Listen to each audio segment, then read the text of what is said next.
Hi everyone, in today's video I'm going to be talking about what my experience of hallucinations have been like.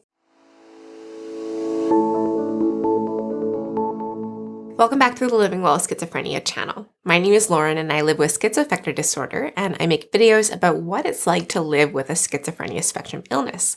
If you'd like to see more videos from us, make sure to subscribe. And also, if you are interested in helping support us creating these videos, please check out the link to our Patreon page. Once you become a patron, you also gain access to our online peer support community. We are working really hard to build a big supportive community for people with experiences of living with psychosis or schizophrenia, and it has become a really valuable resource. Every week we have multiple peer support groups, and there's also different forms of text channel peer support ongoing as well. So if this is of interest to you, or if you just want to help support us in creating these videos, please check out the link to our Patreon page, which is in the description below. Also, a huge thank you to all of our current patrons. We absolutely could not be doing this without you. Thank you. Okay, so what has my experience with hallucinations been like?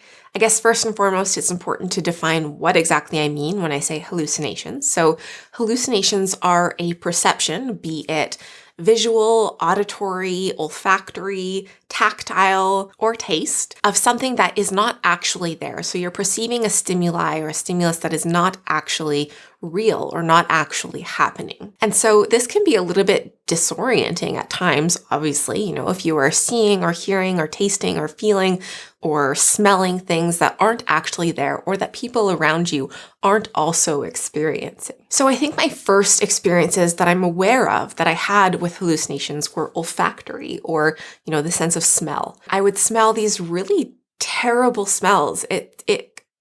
I don't know how to describe it. It smelled something kind of like a combination between body odor and old trash that needs to be taken out. It was just really atrocious smells, but I couldn't identify what exactly it was. And I also couldn't identify where it was coming from. I was late adolescent, early adulthood, very self-conscious. And so I would just assume that it was me who smelled awful. And so I would kind of withdraw and hide from other people or hide from social situations for the simple fact that I thought I reeked. It's clear here how hallucinations, especially as they progress in magnitude and in severity, can really impact a person's ability to function and to integrate within society. The only person I really felt comfortable to kind of reality check with about this awful smell was my boyfriend at the time. And I would be like, do I smell really bad? And I would have him sniff my armpits just to make sure. And he was like, no, you smell fine. And I didn't really believe him. I thought he was just being nice because it was so in my head that I smelled terrible. And if I didn't smell, what was it? Everyone claimed they couldn't smell this smell. And so it was confusing as to what I was experiencing. My hallucination experiences then kind of progressed into auditory hallucinations as well. And it kind of began with just hearing my name in crowded places. And I would check around and make sure no one had called it. And it didn't seem like anyone had called it. And then I would start to experience that when I was completely alone. And so then kind of began to understand that, okay, this is probably in my head because there's no one around me who could have just said my name. This progressed further as my illness became more prominent, I guess, into, hearing actual conversations or, mundane chit chat or chatter going on in my head. And, I think it's important to kind of convey that this is different than someone's internal dialogue. I often get asked that, how can you tell the difference between, hearing voices or hearing your own internal dialogue? And it is very different. When you're hearing voices or when you're having auditory hallucinations, you can identify that it is not coming from you. A lot of my hallucinations, auditory hallucinations, sound like they're coming from outside of my head, but they do sometimes also sound like they're coming from inside my head. But I can make the differentiation that they are different than my own internal voice or internal monologue, and that they are coming from some sort of external source. Before I was treated for the correct, illness, and before I got proper treatment, I slid into psychosis where my auditory hallucinations got really, really, really severe. And what I mean by this is they got to a point where I was hearing auditory commands, command hallucinations, and generally they were of the nature of trying to get me to harm myself in some way. When you're first experiencing this, or when you're in a state where you can't really question it, it becomes very, very difficult to live with that and to manage that in terms of having this really overwhelming effect or influence on you that it's very hard to ignore, and it's very hard to understand where it's coming from. It's hard to, break down if these are your thoughts or if you're just being told them. And it's a very confusing thing to experience. So that's kind of how my hallucinations began, was first the olfactory and then the auditory. But then I started also getting more visual hallucinations as well. The main ways that this came about were I would see bugs crawling around places where I would check with someone else and they didn't see any bugs. Or I remember one part of when I was really struggling with psychosis, I hallucinated spiders and I would have conversations with them.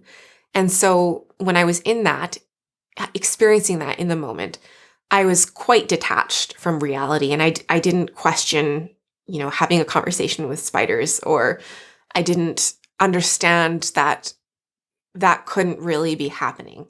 It wasn't until after the fact when I looked back on that and was like, whoa, that doesn't seem like it adds up. Now, I've been asked in terms of visual hallucinations if, what I see is really realistic depictions, like if I hallucinate realistic depictions of people and interact with them and whatnot. And this has only happened one time for me, where I was really deep in the throes of psychosis and I was kind of hiding in my car and I hallucinated this elderly man who was really realistic.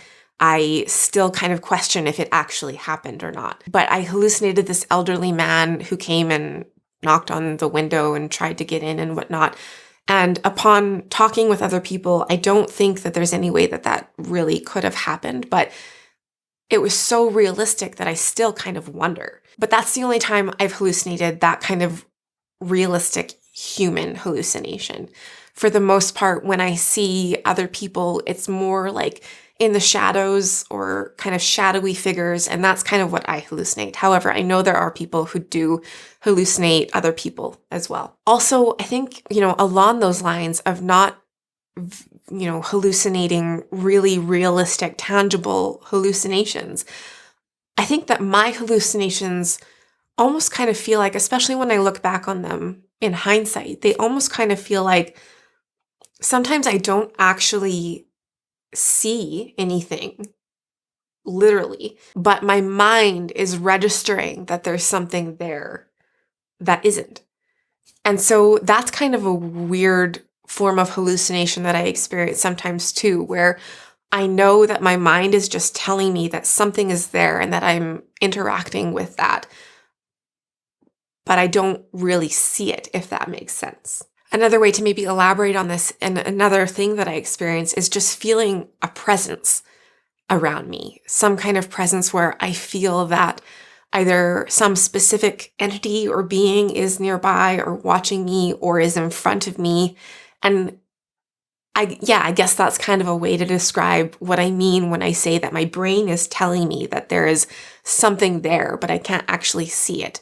So maybe it's like a sixth sense sort of thing, hallucination. Rob's telling me now that that got a little bit into the, not astrology, but the more spiritual realm. And I don't typically identify as someone who really believes in all of that. But, feeling a presence is really the only way that I can think to describe what that type of hallucination feels like for me. I've experienced some tactile hallucinations, but not very often. The only way that this kind of comes about is where I feel that I am being touched on my arm or my back or wherever. But there's no one actually there or nothing there that's actually touching me. And so that can be kind of alarming. That happens sometimes when I'm trying to fall asleep and it's a little disturbing, but that's kind of the extent of what I feel in terms of tactile hallucinations. And I don't really experience taste hallucinations, or not that I know of. I think what I'm tasting tastes like what I'm tasting. I don't know. The only other kind of hallucination that I wanted to touch on is more perception based. And so what I mean by this is sometimes I will look at a curtain, say, and the pattern on it will seem to be shifting or doing things that I know it couldn't possibly be doing. Like patterns will be moving and they're inanimate objects, so obviously they're not moving. This perception thing also comes into play sometimes with my perception of people, where their face will start to look askew to the point where I don't really recognize who I'm looking at, or where, talking to someone, their face looks completely different from when I started talking to them. And this kind of perception shift is something that I struggle with a lot in terms of kind of a hallucinatory experience. So I've kind of given a mixture of the hallucinations that I experience when I am, in psychosis, in severe psychosis, but also some of the symptoms that I experience that are more breakthrough everyday symptoms, even while my schizophrenia is being well managed. And I think it's important to understand that there is that kind of spectrum, I guess, of severity of hallucinations, or I guess maybe disruption of hallucinations, how much the hallucination impacts your ability to still function and to manage your illness. So I do still experience breakthrough symptoms, even though I'm on medication, and overall, my illness is being well managed. All right, so thanks for watching this video on my personal experiences with hallucinations as a result of my schizoaffective disorder. If you found this video interesting or helpful, please give it a thumbs up. And also, if you want to see more videos like this one, make sure to subscribe to our channel. Also, just a quick reminder that if you want to help support us in creating these videos, or if you want to join our online peer support community, to make sure to check out the link to our Patreon page in the description below. Thank you so much for watching, and as always, wishing you and your loved ones good health. We'll see you in the next video. Bye.